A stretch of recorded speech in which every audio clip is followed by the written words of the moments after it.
रोज मैं रोज रोता था रात को।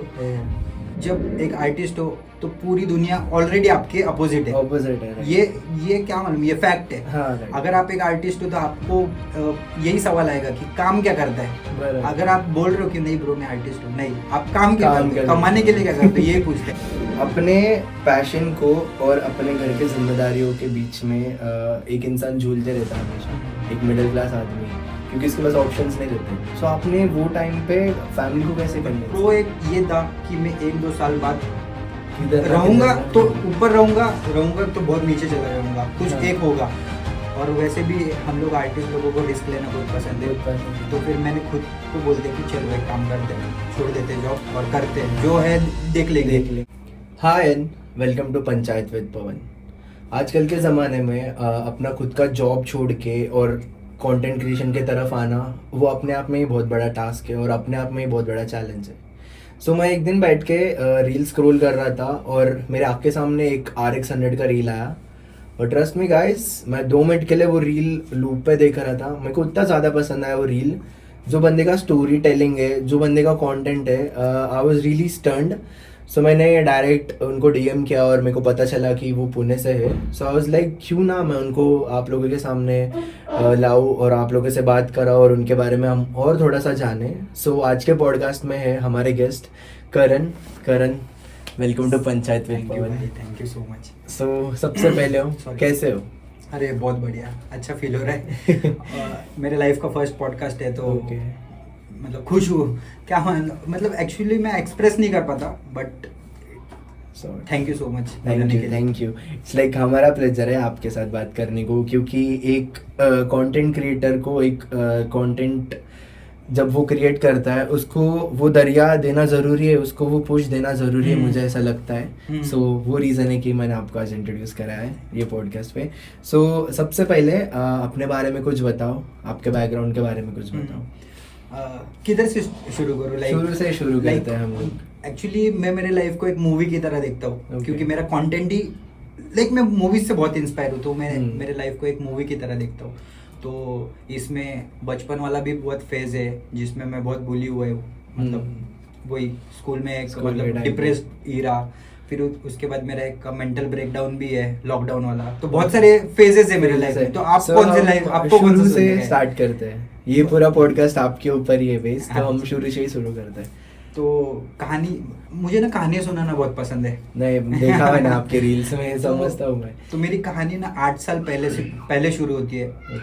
मैं डांस, मतलब मेरा कॉलेज में फर्स्ट टाइम, उसके बाद फिर मैंने एक डांस क्रू ज्वाइन किया था। तो उसके बाद फिर मेरी जर्नी शुरू हुई। तो 8 साल में डांस कर रहा था और हिप हॉप में म्यूजिक सुन रहा था, डांस कर रहा था, street style.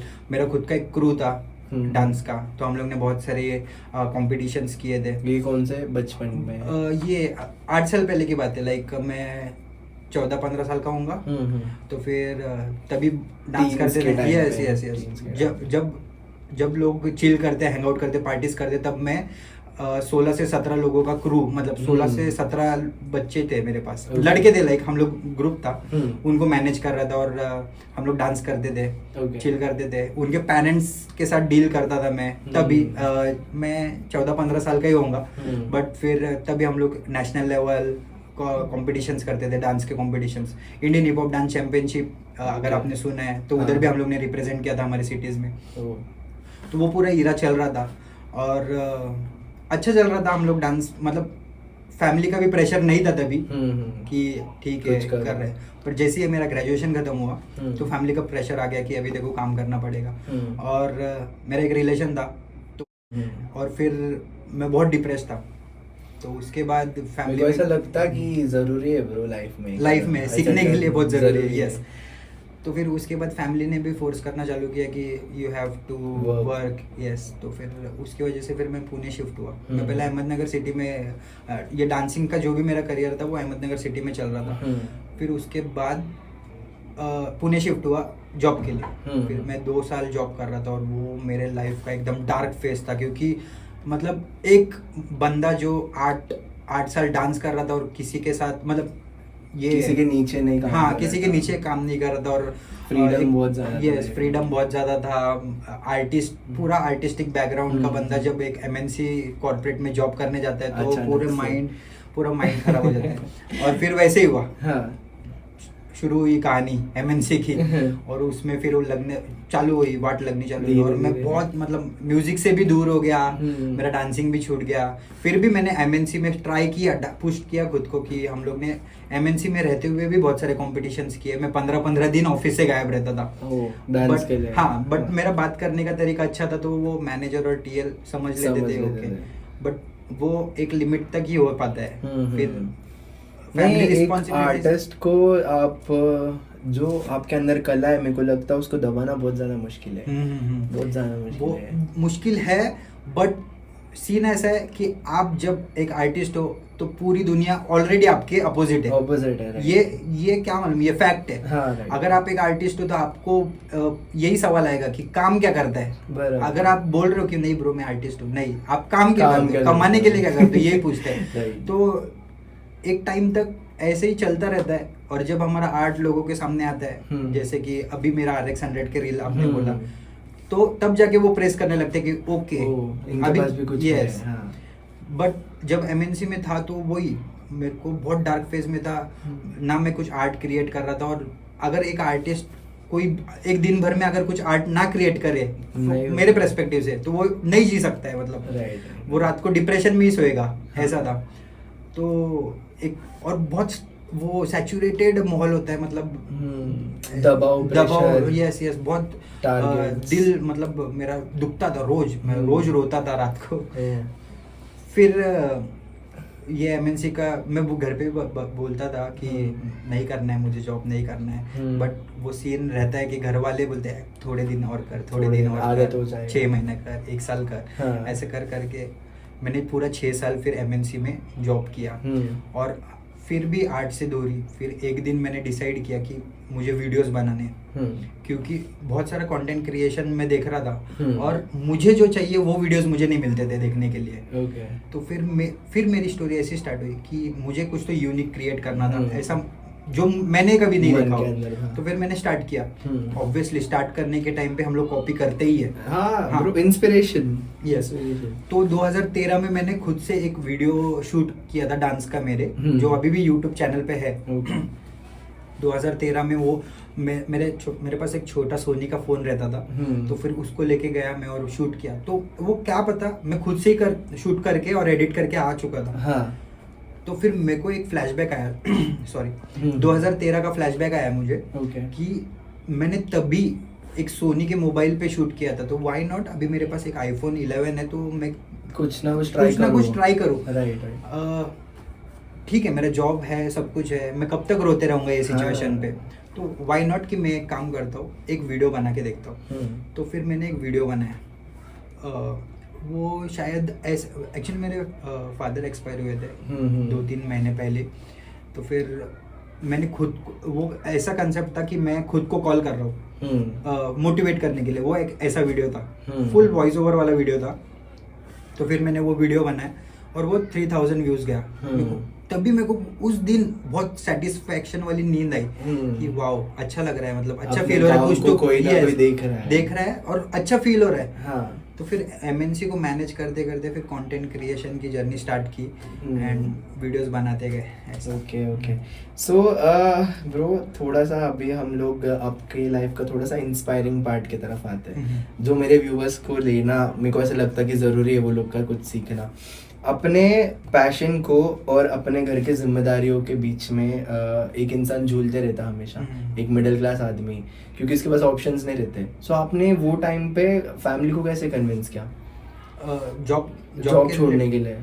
Actually family supportive है मेरी, बहुत सपोर्टिव है, गॉड ग्रेस बहुत अच्छी। मेरी मम्मी बहुत मतलब ब्रॉड माइंडेड है, वो बहुत सपोर्टिव है। बट मेरे अंदर भी कुछ ऐसा रहता है, मतलब ऐसा लगता है ना हम लोग को कि कुछ ना कुछ करते रहना चाहिए, घर पे पैसे दो तो सब ठीक है। तो वो सपोर्टिव थे। पहले बोलते थे कि कर और कर, बट फिर मैंने जब मेरे वीडियोस दिखाए, और मेरी मम्मी को मालूम है ये कुछ ना कुछ करते ही रहता है, चाहे वो बिजनेस रिलेटेड हो, कंटेंट रिलेटेड हो, कुछ ना कुछ करते रहता है।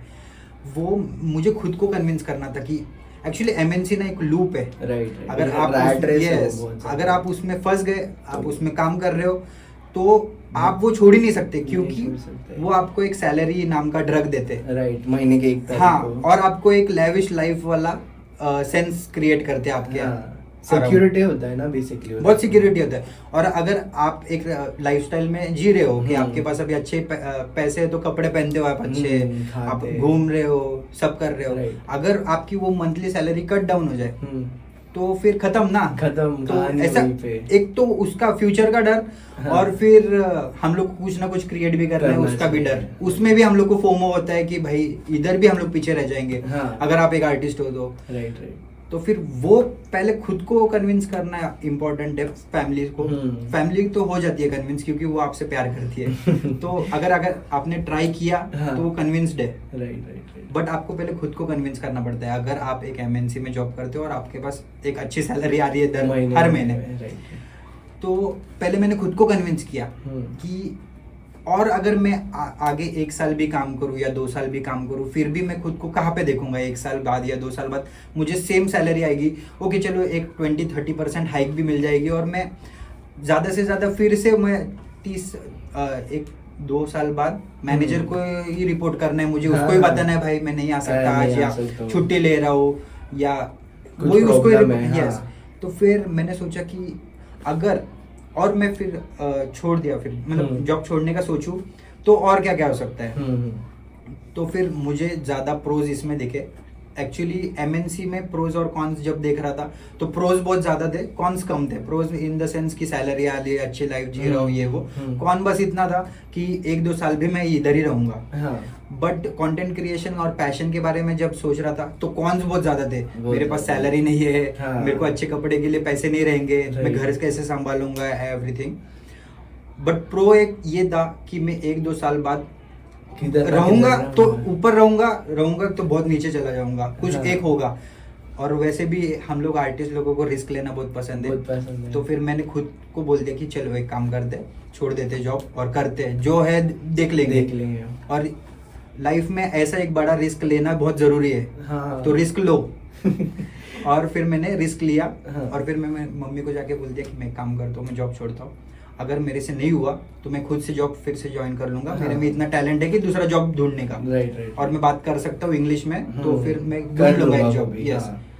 पर मेरे को एक बार अगर मैंने ये नहीं किया ना तो मैं मर जाऊंगा। पर अगर हारा तो फिर मैं खुद को समझा लूंगा कि भाई अपने लिए नहीं बना ये चीज, अपन एमएनसी में नीचे काम ऊपर काम करते हैं। तो फिर ऐसे करके मेरी मम्मी भी समझ गई और पैशन को मैंने फॉलो करना आपने। ओके, सो ब्रो मैंने आपके रील्स में एक पैटर्न नोटिस किया। आपका स्टोरी टेलिंग बहुत शॉर्ट है, आप चीज़ें कन्वे बहुत अच्छे से करते हो। एडिटिंग वो अलग पार्ट है, वो तो पूरा थोड़ा सा टेक्निकल पार्ट हो गया। आपका एडिटिंग भी शॉर्ट है, बट आपके पास स्टोरी टेलिंग के स्किल्स नहीं है, तो लोग देखते नहीं है। आपके अंदर आए कैसे ये स्टोरी टेलिंग के स्किल्स? क्योंकि मैं मूवीज का बहुत बड़ा फैन हूँ भाई। मतलब मूवीज में बहुत देखता हूँ। और सीन क्या है, मेरे बहुत दोस्त लोग हैं जो 1-2 दिन में बिंज वॉच करके वेब सीरीज खत्म कर देते हैं। बट मेरा क्या सीन है, मैं एक वेब सीरीज अगर 6 एपिसोड है, 7 एपिसोड है, तो मेरे को कंफर्म 2 से 3 महीने लगेंगे। क्यों? तो अभी आप पूछिए क्यों। तो अभी मैं क्या करता हूँ, सीन मैं एक सीन को मैं बुक लेके बैठता हूँ। एक सीन को मैं देखता हूँ किधर से शूट हो रहा है, क्या शूट हो रहा है। हाँ ना, वो क्रिएटिव स्पार्क दिमाग में रहता है ना, तो देखते हैं हम ये एंगल कौन सा है, वो एंगल कौन सा, लाइट किधर से आ रही है। बहुत दिमाग मतलब पूरा घुस जाता हूँ। कभी कभी तो मेरे को सपने भी आते हैं, मतलब ऐसे शूट होता होगा वो स्टोरी रिलेटेड, वो एंगल्स, कैमरा एंगल्स, वो मैं वैसे ही देखता हूँ। एक डायरेक्टर कट के पर्सपेक्टिव से कि हाँ कैसे चल रहा है ये वेब सीरीज। एक मिनट, मैं आपको थोड़ा सा काटूंगा। आपने जो बात बोला बहुत ज्यादा रिलेटेबल है, बहुत ज्यादा रिलेटेबल है। जब मैं ऐसा स्टार्ट ही कर रहा था ना ऐसे पॉडकास्टिंग वगैरह थोड़ा सा, तो फिर मैं वो साइड पे भी था। मतलब कैसे बनाते मूवी, प्रोडक्शन क्या होता है। मैंने साकेत गोखले के भी वीडियो में एक में देखा था, उसने बोला था कि मैं भी मूवी देखता हूँ तो मेरा सर दुखता है। क्योंकि वो लोग ऐसा सोचते हैं कि ये कैमरा का एंगल कौन सा है, ये कौन सा है। तो वैसे ही फिर मैं एकदम घुस जाता हूँ। मतलब एक कट। और कभी भी मैं 1 घंटे की मूवी या 2 घंटे की मूवी रहेगी ना, वो मेरे को 3 से 4 घंटे फिक्स लगने हैं, क्योंकि मैं पॉज करता हूँ, लिखता हूँ, फिर से स्टार्ट करता हूँ, कभी कभी फिर से पीछे जाता हूँ, ये कैसे हाँ, सीन हाँ, किया। हाँ। तो वैसे कर करके फिर वो स्टोरी लाइन भी मेरे पीछे दिमाग में बैठ जाता है, सबकॉन्शियस हाँ। माइंड में बैठ गई थी। और मैं बचपन से ही ना मतलब बहुत अकेला रहा हूँ, तो ज़्यादा फ्रेंड्स भी नहीं थे। Okay. तो फिर मैं वो एक इमेजिनरी लड़का रहता है ना, वो खुद हाँ, की स्टोरीज हाँ। बनाता रहता है। Right, वो अगर स्कूल में टेररिस्ट, वो तो हम लोग सब लोग ने सोचा है, बट स्कूल में टेररिस्ट आए तो Bombing हो गया स्कूल Yes, में, yes, तो हम लोग सबको कैसे मार करेंगे। तो देंगे। मैं दिन भर ऐसे सोचता हाँ। रहता था, मैं बहुत सोचता था। हाँ। और पहले मैं लिखता भी था स्टोरीज, अभी Okay. मेरा लिखना बहुत कम हो गया है, मैं मोबाइल पे टाइप करता हूँ। हम्म। बट मेरे को लिखना भी बहुत पसंद था। Okay. मैं बुक्स बहुत पढ़ता हूँ। पढ़ता हूँ, यस, okay. तो फिर बुक्स रीडिंग ये वो और मूवीज ये सब हम्म। मिक्स होके अभी वो इनहेरिटेंटली मेरे में आ गया है। लाइक हम्म। अभी मैं बैठे बैठे बना लेता हूँ, कुछ ना कुछ स्टोरी लिख लेता हूँ। हाँ, हाँ। और मैंने 2-3 फिर ये तुम्बाड़ मूवी देखा मुझे मैंने, बहुत देखा। पसंद है। तो मेरा उसके- ब्रेन फॉग्ड हो गया था भाई, हाँ, वो हाँ। मूवी देखा था मैं, मेरा वो दोस्त था एक वंशी करके, अभी रिसेंटली मैंने देखा, पहले नहीं देखा था। मेरा दोस्त बोलता एक मूवी है, चल चलते हैं। मैं बोला चल चलते।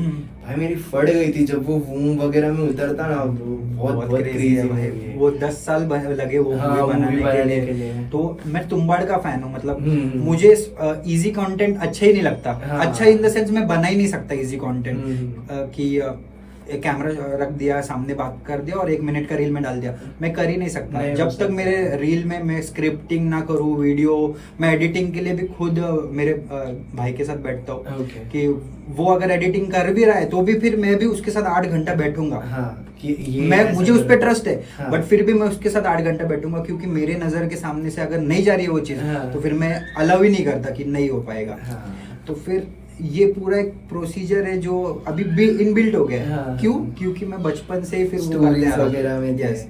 ओके। सो ब्रो, आपने आपका ये स्टोरी शेयर किया, थोड़ा सा अभी हम लोग ऑफ टॉपिक आते हैं। सो जब आपने पहली बार ऐसा रील शूट किया, आपने बोला कि आपको 3000 व्यूज आए थे और आपको बहुत सेटिस्फैक्शन की नींद आई थी उस दिन। जब 1 मिलियन हो गए आपके पहले रील पे, और आपको ऐसा बार बार स्क्रॉल करते रहेंगे तो इधर दिखता रहेगा ऊपर इंस्टाग्राम पे, फीलिंग कैसा था दिल के अंदर? अरे फीलिंग एक्चुअली वही मैं बोला ना, मैं एक्सप्रेस ही नहीं कर पाता। हाँ। मतलब हाँ, it's okay. एक्चुअली मैं एक्सप्रेस ही नहीं कर पाता। आई डोंट नो, मतलब वो कहीं ना कहीं बचपन से ही आ रही है वो चीज़। बहुत डार्कनेस का पास्ट है शायद, तो उसकी वजह से मैं एक्सप्रेस ही नहीं कर पाता। मैं बहुत स्ट्रेस में चले जाता हूँ। आई गेस मतलब छोटे छोटे जो सेलिब्रेशन है वो नहीं कर पाता मैं। वो 1 मिलियन और 2 मिलियन भी आए ना, तो इट्स ओके, चलो आगे का काम देखते हैं, आगे का काम देखते हैं। तो वो एक्सप्रेस ही नहीं कर पाता मैं। अभी भी मेरे को ऐसा फील हो रहा है RX100 अभी 9.3 मिलियन, यस 9.3 मिलियंस पे, बट फिर भी ऐसा लगता है कि ओके अभी नेक्स्ट काम भी और अच्छा होना चाहिए। हाँ। मैं नेक्स्ट काम पे जंप कर दूं और पीछे का जो सेलिब्रेशंस है, जो कि बड़ा अचीवमेंट मतलब रहेगा। हाँ ब्रो, ऑब्वियसली 9 मिलियन किसको बोलते हैं ब्रो? 9 बट वही फील होता है कि नहीं अभी अपन वो लेवल पे नहीं पहुंचे। हाँ। लाइक ये पॉडकास्ट के लिए भी मैंने वो पहले हाँ, मेरा आपने वही क्वेश्चन किया बोला था था, हाँ। कि अरे ब्रो मैं अभी तो स्टार्ट किया होगा, अभी मतलब इतने जल्दी पॉडकास्ट कैसे करूँ? नहीं ब्रो, आर्टिस्ट होता है ब्रो, समझ जाता है सामने वाले को, उसके अंदर स्किल रहता है ना, उसी से समझ जाता है। सो ब्रो, मैं आपको लगता होगा कि मैंने आपको बस पॉडकास्ट के लिए ऐसा रीच किया है, बट मैं आपको फॉलो कर रहा था। आपने बीच में एक अपडेट दिया था, आपको उनसे तो लाइक वीडियो के ऊपर आप काम कर रहे थे, स्टोरी पे आपने बताया था, और वो वीडियो आपने शूट भी कर लिया है, सब कुछ हो गया है, बट आपको परमिशंस नहीं मिल रहा है उसका, और आपने 5-6 लोगों के सिग्नेचर्स वगैरह भी कलेक्ट किया, और बस एक प्यून की वजह से कुछ तो रुक गया। थोड़ा सा शेयर कर सकते हो उसके बारे में आप? बट वो जगह के बारे में बता सकते हो हमें? ठीक है। ओके। तो एक जगह है पुणे की, बहुत बहुत प्यारी जगह थी। ओके। वो मैंने मैप पे देखी, ऊपर से मेरे को बहुत क्रेजी दिखी कि ऐसा ऐसा। हाँ, ओके। और वो मैंने एक मूवी में भी देखी थी। तो मैंने और भाई इसकी स्टोरी आनी चाहिए, बहुत क्रेजी स्टोरी बन सकती है इसकी। तो फिर मैंने पूरा प्रोडक्शन, मुझे लगा एक नॉर्मल जगह है, हाँ। जाके शूट कर लेंगे हम लोग, क्यों ही क्या बोलेगा, हाँ। नॉर्मली तो कर रहे हैं हम उधर लोग, बहुत लोग भी आते जाते हाँ। हैं। तो फिर ड्रोन कैमरा वैमरा लेके मैं पहुंच गया उधर। हाँ। और सब शूट वूट चालू किया। हाँ। और हमारी ये गलती हुई कि हम लोग ऑफिस के नीचे ही शूट कर रहे थे उनके। ओह। तो ऑफिस के नीचे शूट कर रहे थे, तो उन्होंने ऑफिस से देख लिया हम लोग को। हाँ। तो हम लोग को बुलाया, नहीं करते शूट ये वो, हाँ, पुलिस हाँ। कंप्लेंट करेगी आपकी। तो हमने बोला सर हम लोग नॉर्मली काम करते हैं, आप हमारा काम देखो, हम लोग कुछ गलत नहीं नहीं बोलते बता रहे। या हमारा कोई पॉलिटिकल मुद्दा बैकग्राउंड नहीं है कि हाँ। आप आपके बारे में कुछ कुछ गलत हम गलत लोग बोले, स्प्रेड हाँ। करेंगे। हम लोग बहुत पॉजिटिव कंटेंट बनाते हैं। ये जो जगह है ये पुणे के लिए कैसे इम्पोर्टेंट है, Useful है, यस हाँ। इम्पोर्टेंट है, ये हम लोग दिखाएंगे। हम्म। तो उन्होंने नहीं सुना, उन्होंने बोला कि आपको हेड ऑफिस जाना पड़ेगा और आपको एप्लीकेशन करना पड़ेगा, हाँ। तब तक के लिए आप फुटेज डिलीट कर दो। हाँ। ओके ठीक है चलेगा। तो हम लोग ने पूरा एप्लीकेशन लिखा, हाँ। उधर गए, उधर जाके फिर वो एप्लीकेशन दिया। हाँ। तो उन्होंने बोला हाँ ठीक है, हम लोग ने ले लिया एप्लीकेशन और हम लोग को भेज दिया। ओके। फिर उसके बाद से जर्नी स्टार्ट हुई वो पूरी। मैं रोज उधर जाके बैठता था, वो मेरे घर से 1.5 घंटा दूर था। मैं रोज उधर जाके बैठता था, वो दिन भर मुझे बिठाते थे। उनका चेयरमैन आएगा, ये आएगा, वो आएगा कर करके ऐसे आना जाना 1760 लोगों को कॉल करना रोज की, हाँ ये सर आए क्या, वो सर आए क्या, ऐसे कर करके हाँ। उनके 7 लोगों की सिग्नेचर चाहिए थी मुझे, जिनमें से 6 लोगों की मैंने मैनेज कर ली। बस एक बंदा था चेयरमैन, वो भी सिग्नेचर करने के लिए रेडी था, बट एज यूजुअल ये क्लार्क बीच में, हाँ। हाँ। तो मैंने उनको पूछा कि क्या क्या करना है, मतलब चेयरमैन ने क्यों सिग्नेचर नहीं दी, कुछ रीजन तो रहेगा। वो बोले जाओ चेयरमैन से बात करो। तो उनको लगा मैं चेयरमैन के सामने जाने के लिए डरूंगा। हाँ। मैं चला गया चेयरमैन के साथ बात करने के लिए। हाँ। तो वो चेयरमैन मुझे चिल्लाया हाँ। कि मेरे सामने कभी तेरी फाइल आई नहीं, मैं सिग्नेचर किधर करूँ। हाँ। तो फिर मैं इसके क्लार्क के पास फिर से गया, सिग्नेचर वो चेयरमैन के पास तो फाइल गई नहीं, तो हाँ। सिग्नेचर तब जाके उसने मेरे साथ फाइल ली और वो चेयरमैन के पास हम लोग गए फिर से। हाँ। वो चेयरमैन ने फाइल देखी और उनका कुछ प्रोसीजर रहेगा। हाँ। तो एक पेपर मिसिंग था। हाँ। तो उसने वो क्लर्क के सामने फेंक दी, बोले वो पेपर मिसिंग है, ये वो उनका कुछ तो बात हुआ। हाँ। और फिर से बाहर आए तो वो क्लर्क उसके और एक अपर अथॉरिटी के पास गया, हाँ। चेयरमैन के नीचे वाला और इसके ऊपर वाला। तो वो बीच वाला और डायरेक्ट बोला कि ये सामने खड़ा है ना, बोल दे नहीं होएगा। बोला सर ऐसा क्यों बोल रहे हो, 3 महीने से मैं वेटिंग कर रहा हूँ, ये कर रहा हूँ, आ रहा हूँ रोज। हाँ। बोला नहीं होगा सर, नहीं होगा, आपने देखा ना चेयरमैन। बोला हाँ चेयरमैन ने देखा, चेयरमैन को बस एक पेपर चाहिए हाँ। सिग्नेचर के लिए, वो ऐड कर दो ना। बराबर। नहीं होगा। बोला सर 3 महीने से वेट कर रहा हूँ प्लीज। तो वो जरा ज्यादा ही मतलब चढ़ रहे थे, बात कर रहे थे। हाँ। तो अभी अपना भी तो एक सेल्फ रिस्पेक्ट है, कितने दिन मतलब 3 महीने में मेरा फिर हाँ। वो सेल्फ रिस्पेक्ट टूट गया था। और फिर से मुझे याद आया कि मैं कौन हूँ। राइट। ठीक है 3 महीने अगर ये कंटेंट ना भी बनाऊं तो तो भी भी मेरा कुछ फायदा फर्क नहीं पड़ा। हाँ, हाँ। मैं दूसरे बना लूंगा। राइट। तो ठीक है इट्स ओके। मैंने हाँ जान दो, कैंसिल कर दो। और मैं निकल गया उधर से। जितना भी कुछ शूट किया था 7 से 8 हजार का प्रोडक्शन बिठाया था, वो सब हाँ वो सब गया, पेट्रोल गया, खर्चा हुआ। आप जो टाइम भी 3 चला महीने गया। जाते थे वो भी वेस्ट हो 3 महीने में बहुत सारा कंटेंट बन सकता था। Right, पर right. ये अभी कुछ अनएजुकेटेड हाँ, लोगों की वजह से की नहीं हो वजह से पाया। होता Yes. है। और मेरे को तो लगता है गवर्नमेंट के टाइम में तो वैसे भी गवर्नमेंट के काम नहीं होते नहीं हो basically, नहीं पाया। तो होते। तो वो फिर से वही हिप हॉप के हिस्ट्री में हाँ। यही कुछ पॉलिटिकल लोग हिप हॉप को दबाते थे। हाँ। राइट। आवाज दबाते थे। तो मेरे को वही फील हुआ, आर्ट को दबाना बहुत ऊपर से। आसान यस। है। हाँ। तो फिर और अपन कैसे सादे लोग हैं, सिंपल लोग हैं, तो अपने को उन चीजों से दूरी रहना हाँ, अच्छा लगता है। और दूरी। फिर वो कुछ मतलब भी नहीं बनता वो लोग के उसको लग के। सो ब्रो ये हुआ आपका अभी का फेज। मैं आपको नोटिस कर रहा हूँ कि आपका थोड़ा सा पास डार्क लगता है मेरे को बहुत ज्यादा। आपने बोला कि बुली होते थे आप। हाँ। आप वो चीजें वो साइड पे जा सकते हैं हम लोग। क्यों बुली करते थे आप लोग को? बहुत कमजोर था मैं। मेरे को बचपन में स्कूल टाइम्स में अस्थमा था। ओके। और बहुत कमजोर था मैं, मतलब एकदम पतले थे। हाँ। पतला था। और मैं मुंबई के स्कूल में सीखा हूँ। तो Okay. मुंबई और मैं स्ट्रीट्स पे मतलब लिटरली वो मेरी गली में गाना सुना है आपने डिवाइन का। हाँ, तो मैं हाँ। लिटरली वो गली में रहा हूँ। हाँ। वो गलियों में। तो फिर उधर बचपन से ही गैंगस्टर्स वाइब हाँ। जो है, तो मैं वो सब देखा है मैंने। हाँ। तो मुंह में ब्लेड लेके घूमना, हाँ। किसी को वार मार दिया, हाँ। ये सब देखा है। और मेरे घर के काफी स्ट्रिक्ट थे। तो फिर मेरे लिए मेरी पहली धमकी ये थी कि मैं तेरे घर पे बताऊंगा। और मेरी उससे ही बहुत फटती थी। हाँ, कि मेरे घर वाले क्या सोचेंगे मेरे बारे में। तो फिर उसके वजह से उधर से भी मतलब घर से भी लेफ्ट आउट फील था और बाहर से भी लेफ्ट आउट फील था और बहुत अकेला था। तो फिर बुली करके पैसा ले लिया। फिर मैं मतलब एक बार तो ऐसा भी हुआ है कि मेरे को मतलब वो अभी अपने से बड़े बड़े लड़के लोग, हाँ। तो वो ऐसे डराते थे कि तेरे को भी मारूंगा और तेरे घर वालों को भी मारूंगा। तो फिर अब अपन छोटे रहते हैं, अपने को सब सच लग जाता है। 6 से 7 साल की उम्र में फिर ऐसा सब feel सच लग जाता है अपने को। 6 से 7 साल की उम्र में अगर हम लोग को बोल रहे हैं कि घर वालों को भी मारूंगा, तो अपन वो इमेजिन करते हैं। हाँ। 6 से 7 साल वाला बच्चा इमेजिन करता है और पूरी एक मूवी बना लेता है ऑलरेडी, क्या क्या हो सकता हाँ है। ना। तो उसके वजह से फिर वो लोग ऐसा डराते थे। अच्छा, मतलब अभी अपनी जो एज है वो एज के लड़के लोग एक 5 से 6 साल वाले लड़के को डरा रहे हैं। और एक्चुअली और इस चीज से बाहर निकलने के लिए दोस्तों की जरूरत होती है कि तू डर मत, है हम है तेरे साथ। बट मैं वो गैंगस्टर बच्चे वाइब्स, हाँ गैंगस्टर वाइब्स में ही बड़े हो गए हैं।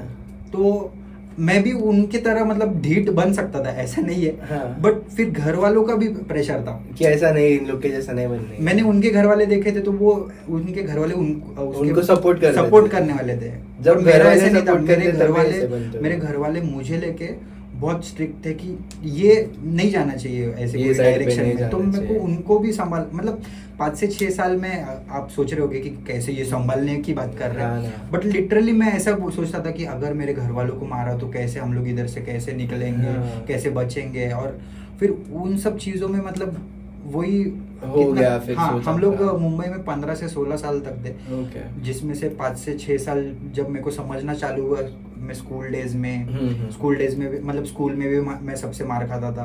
और हमारे एरिया के बंदे भी मतलब दबा के रखते थे, तो वो अभी घूम रहा था मेरे दिमाग में। इनफैक्ट जब हमारे फैमिली का डिसीजन हुआ कि 10th में मेरा 10th होने के बाद मुंबई छोड़ना है, तो मैं बहुत सेटिस्फाइड था कि ओके अभी निकल रहे इधर से। हाँ। और जैसे ही हम लोग ने मुंबई छोड़ा, तब जाके फिर मेरे अंदर का वो कैरेक्टर थोड़ा बिल्ड हुआ कि हाँ। ओके अभी भी कुछ कर हाँ, सकते हैं हम लोग। हाँ अभी भी कुछ कर सकता हूँ। ये वो तो वो जो मुंबई का 7 Scene से था। 8 साल में बहुत ये था। मैं रोड पे भी अगर निकलूं किधर, हाँ। तो डर लगता था कि कोई आके पकड़ेगा और फिर पैसा मांगेगा। हाँ। तो कितनी बार तो ऐसा भी हुआ है कि घर से पैसा चोरी करके आ और हम लोग को दे। तो फिर मैंने घर से पैसा भी चोरी किया उनको देने के लिए। मेरे गले में एक सोने का ओम था, गोल्ड, तो उन्होंने वो तोड़ने का ट्राई किया है, मारा है।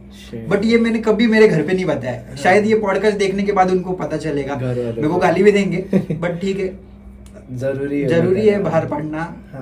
आज तक नहीं बताया, तो इसके लिए मैंने अंदर बहुत दबा के रख के, तो वो अभी इतना ही हो गया है कि मैं बहुत ओवर थिंकर हो गया अभी भी।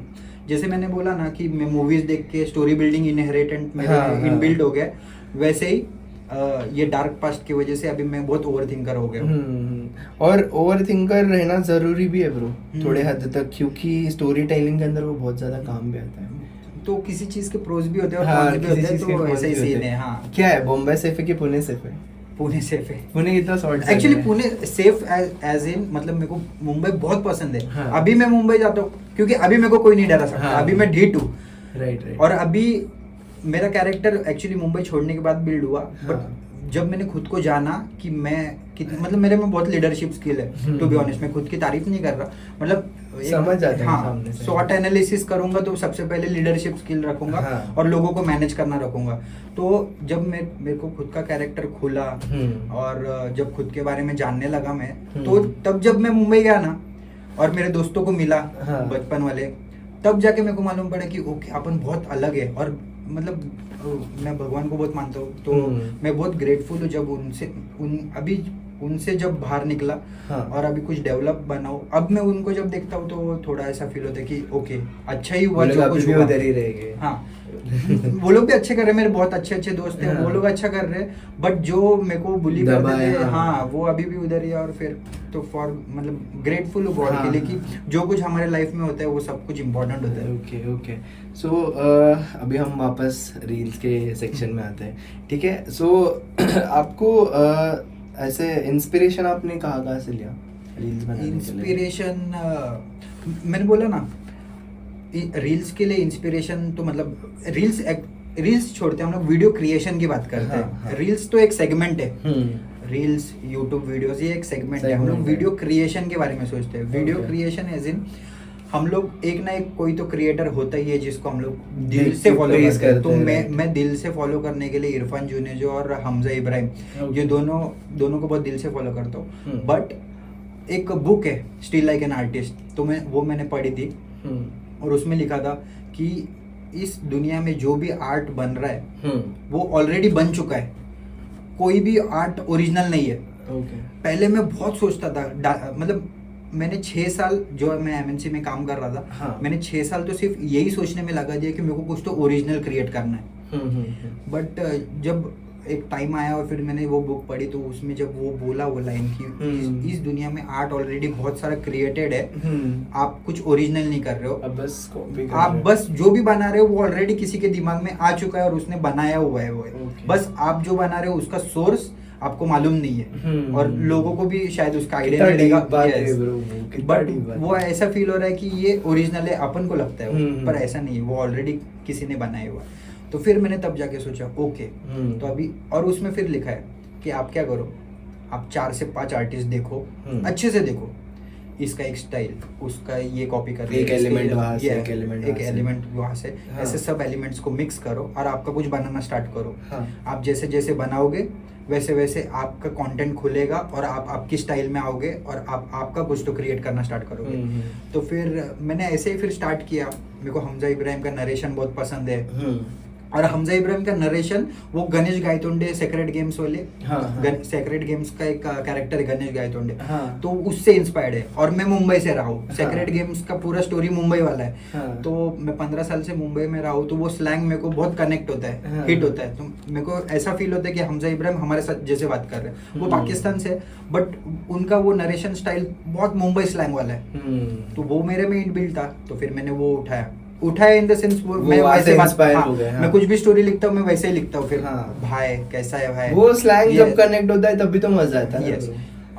मुझे इरफान जुनेजो का वो उनका जो वो फैंस को मैनेज करते, कम्युनिटी उन्होंने जो बिल्ड किए, वो जितने ऑथेंटिक है कैमरा पे, वो मेरे को बहुत पसंद है। तो फिर मेरे को उनके जैसा पूरा क्राउड को मैनेज करना है, इसीलिए मैं सबको रिप्लाईज करता हूँ, मैसेजेस करता हूँ, रिप्लाई में बात करते हम लोग। मैं बहुत, क्योंकि मुझे जेन्युइन फॉलोअर्स अच्छे लगते हैं। यस, मुझे लिटरली एक कम्युनिटी बिल्ड करनी है बात करके, मुझे दोस्त बनाने, क्योंकि जैसे मेरी हिस्ट्री आपने देखी है, मेरे दोस्त लोग बहुत कम रहे, तो फिर मुझे लिटरली अभी लोगों के बीच में रहना है और हम लोग ह्यूमंस क्यों है ये जानना है। तो इसीलिए फिर तो ऐसे ही फिर सबसे थोड़ा एलिमेंट्स ले लेके फिर मैं इंस्पायर हो गया। अभी मैं कुछ तो ऐसा बना रहा हूँ कि लोग मुझे बता रहे हैं कि हाँ थोड़ा यूनिक है आपका, अलग है आपका। मैं अभी भी यूनिक नहीं समझता, मेरे को ऐसा लगता है कि हाँ ठीक है कॉपी फील हो रहा है ये वो, मेरे को और यूनिक होना है, बट अभी लोग समझ रहे हैं थोड़ा यूनिक है तो होगा। ऑब्वियसली यूनिक है ब्रो। मेरे दोस्त को मैं बता रहा था आपका रील, RX वाला रील, वो लाइक अरे मेरे को मालूम है इसका रील, मैं देखे था बोले भाई, मेरे को तब भी दिमाग में लगा कि चल रहा है आपका, चीजें चल रहे। ओके सो ब्रो अभी हम थोड़ा सा पूरे रील्स के हमने थोड़ा सा हम सिनेमाटोग्राफी की तरफ आते हैं, थोड़ा सा हम अलग साइड में आते हैं। आप एज एन एडवाइस कुछ देना चाहते हो नए कंटेंट क्रिएटर्स को, उनको कुछ करना है, उनको सिनेमाटोग्राफी वीडियो क्रिएशन इसके अंदर कुछ करना है अपने आप का, तो आपको क्या सजेस्ट करोगे उन लोगों को, कहाँ से स्टार्ट करना चाहिए, कहाँ से सीखना चाहिए उनको? वैसे तो मैं ही खुद नया हूँ इस गेम में, इस गेम में नया मतलब एक्चुअली आप नए ही रहते हो, मतलब हाँ, लाइक इसमें जब तक आप नए सोचोगे ना खुद को, आप खत्म हो जाओगे। यस, इसमें आप स्टूडेंट ही हो। हाँ, हमेशा आप जब सोचोगे कि मैं लेवल 10 पे पहुंच गया हूँ, कि नहीं ब्रो तुम लेवल 1 पे ही है। बहुत क्रेजी लोग है, क्रिस्टोफर नोलन बहुत क्रेजी चीज कर रहे हैं। लाइक मैं अवतार की एक स्टोरी पढ़ रहा था, मेरे को उनके डायरेक्टर का नाम नहीं है, बट वो लिटरली पानी में शूट कर रहे, नो VFX, पानी में वो लोग शूट कर रहे, बट मतलब बहुत क्रेजी चीजें ऑलरेडी हो रही है। और हम लोग तो 1 मिनट की रील बना रहे, राइट? तो 1 मिनट की रील में हम लोग अगर मेहनत नहीं कर पा रहे तो कुछ सेंस ही नहीं बनता ना। वो लोग 2-2 घंटे 3-3 घंटे के मूवी के लिए इतना बड़ा सेट रखते हैं, प्रिपेयर करते हैं। तो हम लोग 1 मिनट के रील के लिए स्क्रिप्टिंग या रिसर्च वो सब तो कर ही सकते हैं। तो व्हाई नॉट कि आप 1 मिनट का ऐसा सोचो कि मूवी बना रहे, अगर आपको कोई भी देख रहा है तो उसका एक सेकंड वर्थ होना चाहिए। तो हम लोग ये सोच के बनाओ। लाइक मैं आपको ये नहीं बोलूंगा ये कैमरा एंगल, मतलब टेक्निकल्स में नहीं जाते हम लोग, क्योंकि मैं भी खुद बहुत सीख रहा हूँ अभी। बट मैं बस इतना ही बोलूंगा कि अगर 1 मिनट का कर रहे हो तो दिल से बनाओ। हाँ है बहुत सारे कंटेंट, इजी कंटेंट है जो आपको वायरल कर देगा, बट ट्रेंड्स हाँ। बट आज आपको देख रहे वो लोग कल किसी और को देखेंगे, परसों किसी और को देखेंगे। मैं इधर रुकने के लिए आया हूँ, मतलब इधर से हटूंगा नहीं मैं, अभी आया हूँ तो रुकूंगा अभी। हाँ। आप लोग मेरा नाम देखोगे, बहुत साल तक देखोगे, अभी रुकूंगा तो नहीं, बट इधर से निकलूंगा नहीं, मैं कुछ ना कुछ करते रहूंगा। अलग यस, तो मेहनत करना है अपने को। 1 मिनट ऐसा बनाना है कि ब्रो मतलब देखा ही नहीं है, मूवीज की जैसे बनाएंगे ऐसा, क्योंकि हम लोग 2-3 घंटे की मूवीज नहीं बना सकते, उसके लिए बहुत खर्चा लगता है। बट हमारे हाथ में अगर 1 मिनट का टाइम है, अगर हम लोग के पास प्लेटफॉर्म है, हम लोग प्रिविलेज्ड है उस प्लेटफॉर्म के लिए कुछ बनाने के लिए, तो अच्छा बनाएंगे। यस, टाइम लेके बनाएंगे। Okay, so bro behind the scenes के बारे में लोग ज़्यादा बात नहीं करते, लोग बस ये प्रेस करते कि इतने मिलियन व्यूज़ हो गए, इतने मिलियन व्यूज़ हो गए। जब वो उसका बैक स्टोरी जानने के लिए लोग उतना मतलब ध्यान नहीं देते, बट हम जानेंगे ये टाइम पे। डिफिकल्टीज क्या फेस होते हैं आपको बिहाइंड द सीन्स के? जैसे अभी हम लोग ने बात किया ना ये परमिशन का, वो तो बिहाइंड द सीन्स है ही, राइट। इक्विपमेंट्स बहुत एक्चुअली बहुत लोग बोलते हैं इक्विपमेंट्स डजंट मैटर, बट मेरे हिसाब से बहुत मैटर करते हैं, क्योंकि क्वालिटी बनाने के लिए इक्विपमेंट्स तो चाहिए। तो इक्विपमेंट्स बहुत एक्सपेंसिव शिट है, मतलब ये बहुत एक्सपेंसिव है यार। कंटेंट क्रिएशन में अगर आप एंटर करते हो तो आपको पैसा चाहिए। राइट। वो क्वालिटी लाने को, वो लेवल का कंटेंट प्रोवाइड करने के लिए पैसे खर्चे करने ही पड़ता है। बट आप ठीक है, आपके पास मोबाइल है, आप कर सकते हो, बट एक टाइम के बाद आता है स्विच करना ही पड़ता है, क्योंकि अभी सीन क्या हो गया, पहले सिर्फ स्टार्ट करना एक चैलेंज था कि स्टार्ट करना है, बट अभी सीन में रह के स्टैंड आउट करना भी चैलेंज हो गया, क्योंकि हर कोई अभी कंटेंट क्रिएटर बन गया, हर एक घर पे से कंटेंट क्रिएटर। अभी मुझे तो ऐसा भी लगता है कि एक कॉलेज भी चालू हो गए, बहुत सारे हो गए ऑलरेडी, कंटेंट क्रिएशन सिखा रहे लोगों को। कंटेंट क्रिएशन अभी लोगों के पास इंटरनेट है, अभी लोगों को बहुत सारी इन्फॉर्मेशन मिल रही है, तो फिर अभी ये एक चैलेंज हो गया। राइट। सॉरी मैं जोन आउट हो गया, आपका क्वेश्चन क्या था? नहीं चलेगा। बोल सकता हूँ, वैसे कुछ नहीं। मैं बोल रहा था कि बिहाइंड द सीन्स में चैलेंजेस फेस करते हैं। तो बिहाइंड द सीन्स का ये सीन होता है कि अगर हम लोग इधर शूट कर रहे हैं तो 4-5 लोग इधर से आ रहे हैं, उधर से आ रहे हैं, आवाज आ रहा है, माइक ये वो बहुत सीन होता है। माइक काम का कोई टाइम माइक काम नहीं करता है, कभी कभी ठीक से आवाज नहीं आ रहा है, वो शॉट परफेक्ट नहीं हो रहा है। अभी एक लोकेशन स्ट्रिक्ट मतलब नहीं करने दे रहे उधर शूट, लोकेशन स्काउटिंग बहुत कुछ। लोकेशन मतलब आप कैमरा लेके जाते हो, DSLR वगैरह, तब भी वो लोग ऐसा करते हैं। मोबाइल के लिए तो नहीं करते चलो, बट वो क्वालिटी नहीं आएगा ना। हाँ, DSLR के बिना तो फिर वो इक्विपमेंट्स अगर हमारे हाथ में हैवी है तो उसका भी प्रॉब्लम बहुत रहता है। और मैं जो टॉपिक्स पे वीडियोस बनाता हूँ, चलो उसमें तो मेरे को परमिशंस लगते ही है। जैसे कि फॉर एग्जांपल मैंने अभी एक गणपति कारखाने का वीडियो बनाया था। मैंने जो आपने मेरा कंटेंट देखा रहेगा तो फिर मैं वही बनाता हूँ जो मैंने नहीं देखा। गणपति कारखाने का मेरे को सिनेमैटिक्स वीडियो दिखा था, बट आर्टिस्ट की कोई स्टोरी बता रहे थे। वो गणपति की जो मूर्तिकार है उनकी स्टोरी कोई नहीं बता रहा था। फिर मैं मुंबई गया था वो शूट करने के लिए, तो वो वर्कशॉप में अंदर शूट करने के लिए उसके लिए भी मैंने 7 से 8 लोगों को कॉल किया, अननोन लोगों से बात कर रहा हूँ, मुझे परमिशन चाहिए अंदर जाने के लिए, ये वो, तो उसकी भी एक प्रोसेस है। तो वो प्रोसेस करने के बाद मुझे अंदर जाने मिला और फिर मैंने शूट किया और फिर उसका रील आउट हुआ। वो भी 150K व्यूज देखा मैंने। कितने चैलेंजेस फेस करने पड़ते हैं, बहुत चैलेंज। तो सबसे बड़ा चैलेंज एक्चुअली शूट वूट तो हो जाएगा, सबसे बड़ा चैलेंजेस होता है कि अननोन लोगों से बात करो, परमिशन लो, और एक वो उनको मनाओ और उनके साथ फिर अरेंज करो, वो लाइन अप करो। और उनका ऐसा रहता है कि कंटेंट क्रिएटर बोल रहा हूँ मैं, मुझे शूट करना है, तो उनके लिए ऑलरेडी वो टाइम पास कर रहे हैं, ऐसा वाला एटीट्यूड रहता है। तो फिर उनका अगर एक टाइम मिल भी गया तो भी गारंटी नहीं है कि वो टाइम पे रहेंगे। वो अरे मैं भूल गया, तुम आ गए हो क्या? अरे मैं तो भूल गया, कल करते। तो वो ऐसे करते, वो एक बहुत बड़ा चैलेंज है। तो वो चीजें अरेंज करना बहुत प्रॉब्लमेटिक है, मुश्किल है। ओके सो ब्रो, आपको क्या लगता है कि इंस्टाग्राम का फ्यूचर क्या है ये टाइम पे, और एक कंटेंट क्रिएटर का फ्यूचर क्या है? फ्यूचर तो बहुत है, अभी हम लोग ने कुछ भी एक्सप्लोर नहीं किया है। लोग जो बाहर के लोग हैं, हाँ। इंटरनेशनल, वो तो ऑलरेडी बहुत आगे चले गए कंटेंट क्रिएशन में। मैंने तो देखा कि ये लोग स्पेस में जा रहे हैं। तो हम लोग अभी एज एन इंडियन हम लोग बहुत कुछ है, मतलब बहुत वाइड पर्सपेक्टिव है, बहुत कुछ कर सकते हैं अभी हम लोग। इंस्टाग्राम भी बहुत बड़ा होने वाला है और एज ए कंटेंट क्रिएटर हम लोग को भी बहुत बड़ा प्लेग्राउंड है खेलने के लिए, तो बहुत वाइड फ्यूचर है। आप भी स्टार्ट करोगे तो कहीं ना कहीं वहां तक पहुंचेंगे हम लोग साथ में। तो आप सजेस्ट करोगे नए ऑडियंस को इसके अंदर आने के लिए? यस, मैं एक्चुअली सजेस्ट एज इन, अगर पहले आपको खुद को देखो। हाँ। अगर आपको करना है दिल से, लाइक मैं 12 घंटे से 13 घंटे काम कर सकता हूँ इसमें, और फिर भी मेरे को ऐसा फील नहीं होगा कि मैं काम किया हूँ। लाइक अभी रिसेंट हम लोग ने मारुति डिंकी का वीडियो बनाया एक दिन में। सुबह 8:30 बजे हम लोग गए उधर, शूट कर लिया पूरा। 4 से 5 घंटे का शूट हुआ वो। 1 मिनट के रील के लिए हम लोग ने 4 से 5 घंटे का शूट किया। हम लोग 2 बजे दोपहर में स्टूडियो पर घर पे पहुंचे। समिकेत के घर पे पहुंचे, और फिर उधर जाके थोड़ा फ्रेश वेश होके फिर मैंने स्क्रिप्टिंग लिखा उस वीडियो का। स्क्रिप्टिंग के लिए 2 घंटे गए।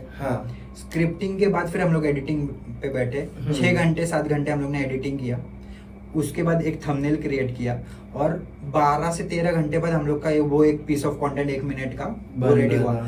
फिर भी मैं घर पे जाके खुश था कि मैं थका नहीं हूँ। और लिटरली मतलब अभी बॉडी कितना भी करो साथ नहीं देती है। पर मेरा दिमाग थका नहीं था। मैं घर पे जाके भी ऐसे बैठा था कि वाओ आज कुछ तो किया है। अपन और भी कुछ रिसर्च कर सकते हैं, अभी भी टाइम है अपने पास। बट फिर थोड़े आंखें दर्द दे रही थी तो फिर सो गया। बट एक दिन में मैंने 12 से 13 घंटे जब काम किया तो खुशी थी। तो ये मैं हूँ, मतलब मुझे अच्छा लगता है ये चीज, मेरा फन है। तो पहले आप ये देखो कि आपको भी मेरे जैसा फन आता होगा कि आपको एक कंटेंट रेडी होने पर खुशी मिलती होगी, तो ही आप करो इंस्टाग्राम कंटिन्यू। अगर आपको खुशी नहीं मिलती है, आप जस्ट आपको कंटेंट पीस अपलोड करना है, आपको व्यूज आएंगे, फिर ब्रांड्स आएंगे, ये सोच के अगर आप कर रहे हो तो प्लीज मत करो, क्योंकि व्यूज आपको इंस्टेंटली नहीं आएंगे, ना आपको ब्रांड्स इंस्टेंटली आएंगे। तो अगर आपको कंटेंट बनाने में मजा आता है तो ही आप करो। ऐसा मेरा पीओवी है, मतलब बोलना है। मैं किसी को रोक रहा नहीं हूँ, बट ये मेरा पीओवी कि मजा आना चाहिए काम करने। नहीं ब्रो, बराबर ना, जो आपने फेस किया आप वही बताओगे। राइट। सो आज का वीडियो के लिए बस इतना ही। ओके, सो अभी हम आगे और भी पॉडकास्ट करेंगे साथ में, जैसे जैसे आप आगे बढ़ेंगे आई होप हम भी आगे बढ़े आपके साथ, और साथ में करेंगे हम लोग। Thank you. आपको कैसा लगा? मजा आया ब्रो आपके साथ शूट करेंगे।